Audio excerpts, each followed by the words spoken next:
साहसिक कहानी। रेगिस्तान की गर्म रेत पर सूरज चमक रहा था। दूर दूर तक फैले सुनहरे टीले हवा के साथ आकार बदल रहे थे। जलाल नाम का एक यात्री अपने ऊंट पर सवार था। उसके चेहरे पर थकावट के लक्षण दिखाई दे रहे थे। उसके होंठ प्यास से सूख रहे थे और उसकी आंखें पानी से भरी हुई थीं। वह कई दिनों तक पानी की तलाश में भटकता रहा, लेकिन कहीं भी उसे एक बूंद भी नहीं मिली। आखिरकार क्षितिज पर एक हरा भरा स्थान दिखाई दिया।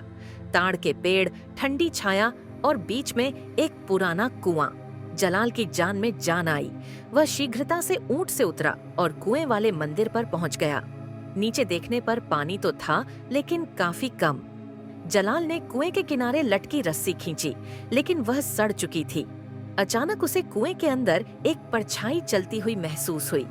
पहले तो उसने सोचा कि शायद उसे थकावट के कारण मतिभ्रम हो रहा है, लेकिन फिर उसे एक अजीब फुसफुसाहट जैसी आवाज सुनाई दी।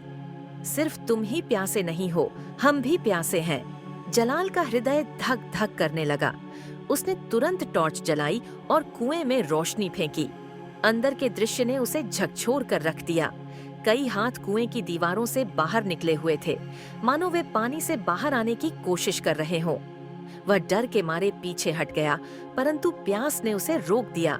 अचानक एक हल्की सी आवाज आई, डरो मत, हमारी कहानी सुनो। जलाल ने हिम्मत जुटाई और फिर से कुएं में झांका। धीरे धीरे हाथ गायब हो गए और पानी में एक पुराना प्रतिबिंब दिखाई देने लगा। यह एक प्राचीन जनजाति की कहानी थी जो इस कुएं के पास रहती थी। सूखे के दौरान जब पानी खत्म होने लगा, तो जनजाति के मुखिया ने आदेश दिया कि कोई भी अजनबी कुएं से पानी न निकाले। कई यात्रियों ने पानी मांगा, लेकिन क्रूर मुखिया ने उन सभी को डांटा। गरीब प्यास से मर गए और उनकी आत्माएं हमेशा के लिए इस कुएं में कैद हो गईं। क्या आप हमें आजाद करेंगे?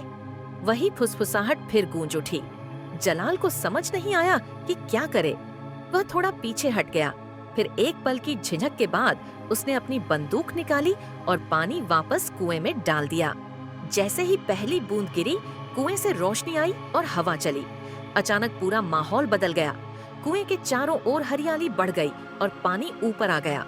खुशी में वही पतली आवाज गूंज उठी, धन्यवाद यात्री, आपने हमें आजाद कर दिया। जलाल ने खुशी से पानी पिया, अपनी प्यास बुझाई और अपने दिल में शांति महसूस की। जैसे ही वह ऊंट पर सवार होकर चला, तो उसे ऐसा लगा जैसे किसी ने मुस्कुराकर कुएं के पानी में अलविदा कह दिया हो। तब से लोग इस कुएं को प्यासा कुआं कहते हैं। लेकिन अब यह न केवल यात्रियों की प्यास बुझाता है, बल्कि उनकी प्रार्थनाएं भी स्वीकार करता है।